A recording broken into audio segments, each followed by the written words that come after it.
साथ ये है, मैं हूँ और हमारी पार्टी हो रही है। हम लोग ट्रिप पे निकले हुए हैं अटक हसन अब्दाल के गुरुद्वारा और अटक का यल्दनम फोर्ट, और आई गेस को पब्लिकली खोल भी दिया गया। नवाज शरीफ को जब से वहाँ से निकाला है तो उस काबिल ही नहीं रहा कि उसको फौजी इस्तेमाल करे। क्यों बरूक, आप इस बारे में क्या कहते हैं? मैं बात में एग्री करता हूँ इस बात से। थोड़े अरसे में लंदन भी इस काबिल नहीं रहेगा कि वहाँ पे कोई रह सके। हेरिटेज मोटरिंग क्लब एक बार फिर अपनी क्लासिक कार्स को लेकर जबरदस्त से ट्रिप पर निकला। इस दफा मैं और फरोख इम्पाला पर थे। She is also known as sheriff. अपने कराची और लाहौर वाले दोस्तों का इंतजार मोटरवे टोल प्लाजा पर करने के लिए खड़े हुए। ये एक बहुत ही जबरदस्ती फीलिंग वाला मंजर था। जब हम गाड़ियाँ यूँ पार्क करते हैं तो बहुत सारे लोग आकर इन गाड़ियों को देखने के लिए करीब आ जाते हैं, और ख़ास तौर पे जो बुज़ुर्ग हजरात हैं वो अपने नई नस्ल को बता रहे होते हैं कि हमारे 60s 50s या 70s या 80s में ये गाड़ी बहुत आम थी या ये गाड़ी अवेलेबल थी, और आज इस गाड़ी को देखकर, या तुम्हारे दादा के पास थी और मेरे पास थी या मेरे दादा के पास थी, आज इस गाड़ी को इस तरह से वेल मेंटेन्ड कंडीशन में देखकर बहुत अच्छा लग रहा है। और जब भी उनसे बात होती है उनके बच्चे बहुत एक्साइटेड होते हैं, वो खुद उन बच्चों से ज़्यादा एक्साइटेड होते हैं। बहुत अच्छा फील कर रहे हैं। दूसरा सबसे बड़ी बात हुई है after bloody Covid, almost now 1.5 साल बाद ये हमारा ये जो मिलाप हुआ है, तो दोस्तों से मिल रहे हैं, बहुत अच्छा लग रहा है। तो आपको क्रॉस कंट्री रैली की कमी नहीं फील हो रही? कमी?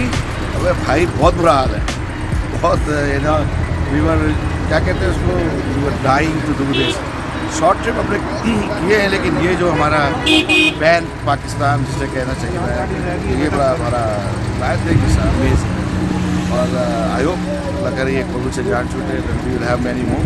अल्लाह का बहुत करम है that we are back, so we miss this for a while. और 2020 के दिसंबर में जो रैली नहीं हुई उसके मेकअप कर रहे हैं, और इस महीने 2 दफ़ा करेंगे ताकि एवरेज पूरा हो जाए इंशाल्लाह। सो लॉन्ग लिव पाकिस्तान, और अल्लाह रहम करे हम सब पे। Great to be back. Cross country rally को मिस कर रहे हैं कि होनी चाहिए थी, होगी इंशाल्लाह, हम उसकी प्रेप्स कर रहे हैं। के लिए तो हम पूरा साल इंतजार कर रहे हैं, ठीक, लेकिन इस दफ़ा मिस हो गई।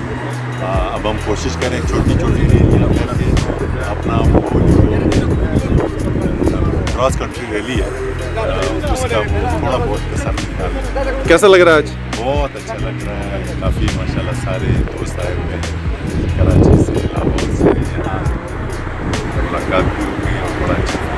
कोविड की वजह से we decided not to do the Multan rally, so this is a mini rally that we are doing today. We will go to हसनदा, वहाँ पे हम पंजा साहब पे हाज़िरी देंगे, और उसके बाद हमारे दोस्त कैसर जो अमेरिका में होते हैं, we have brunch at his place in हसनदा, और उसके बाद हम अटक सिटी जाएंगे, hosted by the Attock administration including DC साहब एंड कमिश्नर साहब, और इट्स अ फैमिली अफेयर जैसे आप देख रहे हैं, ब्यूटीफुल, एब्सोल्युटली गॉर्जियस प्लेस। हम जिन जगहों पर जा रहे हैं ये मेरे लिए नहीं है, इन जगहों को देखने की ख्वाहिश हमेशा से थी। अल्लाह का शुक्र है कि ये वाली ख्वाहिश इस ग्रुप के तवज्जुद से पूरी हो रही है।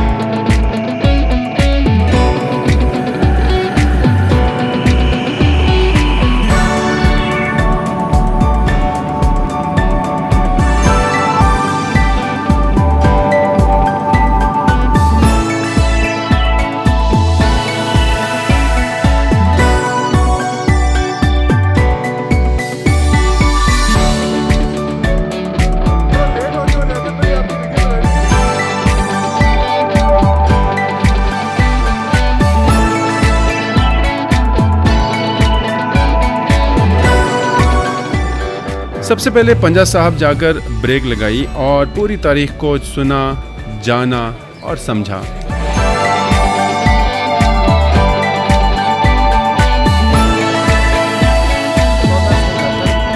जब गुरु नानक साहब इस इलाके में आए उस वक्त इस इलाके में पानी की बहुत किल्लत थी, दूर दूर तक कहीं पानी नहीं होता था। गुरु नानक साहब के साथ उनके 2 मुरीद थे, 2 फॉलोअर्स थे। एक का नाम था भाई मर्दाना, मुस्लिम थे, एक का नाम था भाई बाला, वो हिंदू थे। गुरु नानक साहब जहाँ भी जाते ये दोनों मुरीद हमेशा उनके साथ होते थे। यहाँ आके जब बाबा जी ने स्टे किया तो भाई मर्दाना जी ने कहा बाबा जी मुझे प्यास लगी है, मुझे पानी की ज़रूरत है। तो गुरु नानक साहब ने कहा भाई मर्दाना पहाड़ी चढ़ के ऊपर वली कंधारी के पास जाओ, उस वक़्त पहाड़ की चोटी पे एक पीर रहते थे, वली कंधारी नाम था उनका।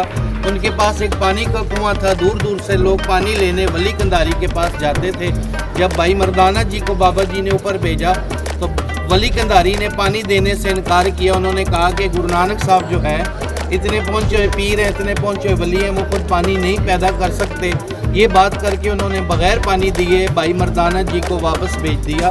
गुरु नानक साहब ने भाई मर्दाना जी को 3 दफ़ा ऊपर भेजा, पर वली कंधारी ने तीनों दफ़ा पानी देने से इनकार किया।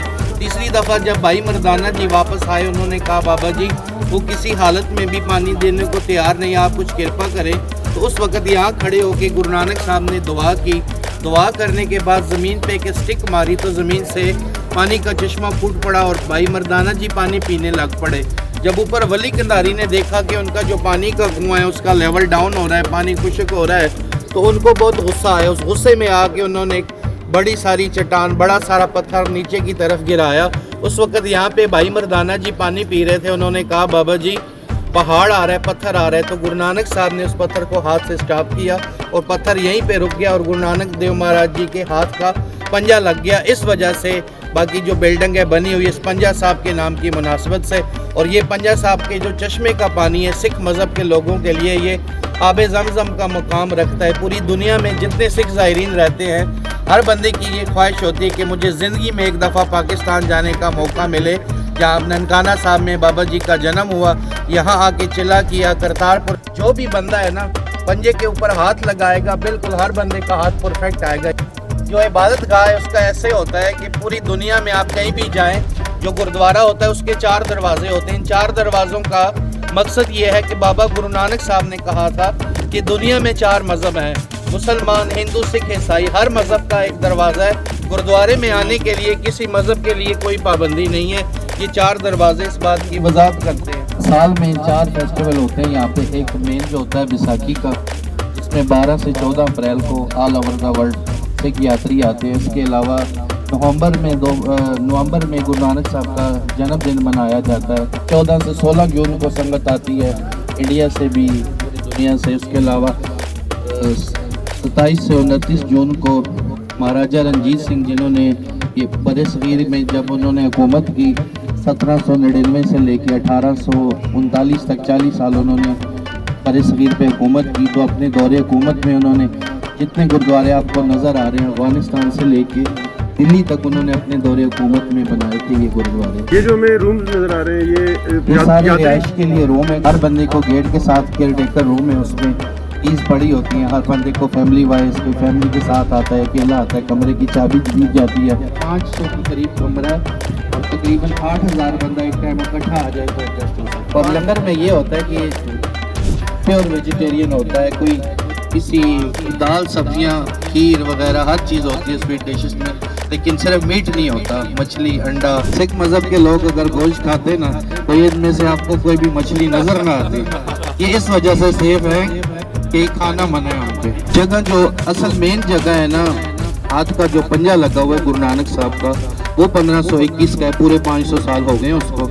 ये जो बिल्डिंग है महाराजा रणजीत सिंह ने 1830 में बनवाई थी यूरोप की संगत के लिए। जब यूरोपियन यात्री आते थे वो असल में उधर इस्लामाबाद होटलों में स्टे करते थे, तो उनकी सहूलत के लिए गवर्नमेंट ने ना ये अटैच बाथ कमरे बना के दिए।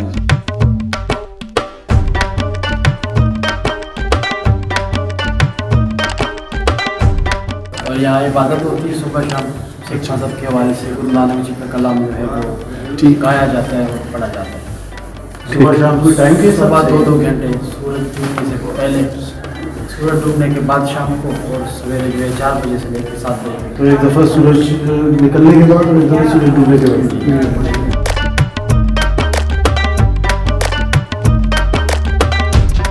अब ऑब्वियसली पानी के अखराज का कोई ना कोई निज़ाम होगा। जब इतना पानी आ भी रहा है और मछलियाँ सर्वाइव भी करें, पानी साफ़ है, ज़्यादा बहुत मज़े का पानी का शायद गुजरेगा। अच्छा, जगह ठंडी भी इसलिए कि नीचे पानी गुजर रहा है मसल से। यार सख्त किस्म की पिशी है। इसका टैंक किधर है? बेसिकली हमने कोलैबोरेट किया है heritage motoring club of Pakistan के साथ, कि हम चाह रहे थे कि यहाँ पर जो अटक की हिस्टोरिकल और रिलीजियस टूरिस्ट प्लेसेस हैं उनको दुनिया के लोगों ने उजागर किया था। Very thankful to heritage motoring club of Pakistan जिन्होंने इतना अच्छा हमारी एक कॉल पर इतनी बड़ी रैली मुनक्किद कराई है। आगे इस तरह के प्लान्स करने के वाले से आप क्या अप्रोच रखते हैं? मेरी अपनी एजुकेशन कनाडा से है, मैंने देखा ये इवेंट्स हमारे यहाँ तो बहुत कम है। इसको इंट्रोडक्शन कराने वाले मेरा आइडिया था और डिप्टी कमिश्नर साहब का आइडिया था और हम दोनों मिलकर इसको इम्प्लीमेंट भी करा रहे हैं। मकसद हमारा ये है कि हम चाहते हैं कि सॉफ्ट इंडिया पाकिस्तान जाए ये इवेंट। इससे पहले हमें एक इवेंट कराया था फोटो वॉक इन अटक, उसका भी रिस्पॉन्स बहुत अच्छा आया था। ये मकबरा और तालाब मुग़ल शहंशाह अकबर के अमीर ख़ास ख्वाजा शमसुद्दीन ने 1581 से 1583 के दौरान अपनी आखिरी आरामगाह के तौर पर बनवाया था, लेकिन वो यहाँ दफन ना हो सका। इसके बजाय अकबर के दो मशीर ख़ास हकीम अबुल फतह गिलानी और उसका भाई हकीम हमाम गिलानी शहंशाह अकबर के हुक्म से 1589 में यहाँ दफन हुए। मकबरे में मौजूद कब्रों के तावीज़ सिखों के दौरे हुकूमत में मिटा दिए गए। मकबरे की इमारत हश्त पहलू है और चारों तरफ मेहराबी दरवाजे वाक़े हैं। इन पर एक बड़ी सजावटी मेहराब बनी हुई है। मकबरा हकीमा के मगरिब में एक खूबसूरत मकबरा मौजूद है। ये मकबरा लाला रुख के नाम से मंसूब है। मुकामी रिवायात के मुताबिक लाला रुख का ताल्लुक मुग़ल फरमारवा हुमायूं के ख़ानदान से था और इस पूरे मुकाम को आसार क़दीमा के 1975 के एक्ट के तहत महफूज कर लिया गया।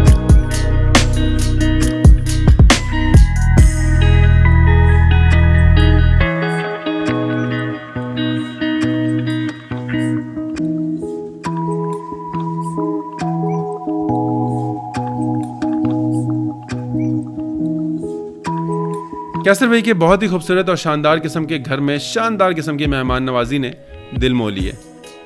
वो खुद तो अमेरिका बैठे थे, लेकिन मेहमान नवाजी में किसी किस्म की कोई कमी फील नहीं हुई।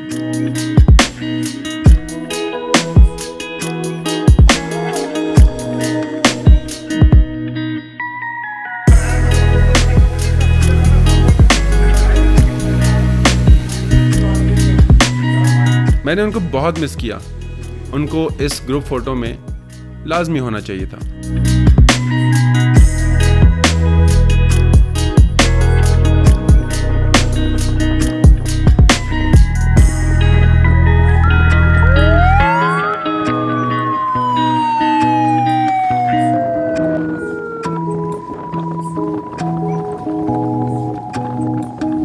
और अब यहाँ से निकलकर हमें जाना है तारीखी अटक किले में, जहाँ पे साबिक वज़ीर आज़म नवाज शरीफ ने अपनी ज़िंदगी का एक अच्छा हिस्सा गुजारा है। आपको अगले ट्रैवल लॉग में अंदर से दिखाएंगे कि नवाज शरीफ किन किन जगहों पर रहे और कैसी जगह थी जहाँ पे उनको कैद किया गया था। लेकिन उसके लिए ज़रूरी है कि आप इस वीडियो को लाइक कीजिए, इस वीडियो को शेयर कीजिए और चैनल को सब्सक्राइब करना मत भूलिएगा, ताकि आप अपडेटेड रहें कि हमारा अगला ट्रैवल लॉग कब आपके पास आएगा। फराज आउट।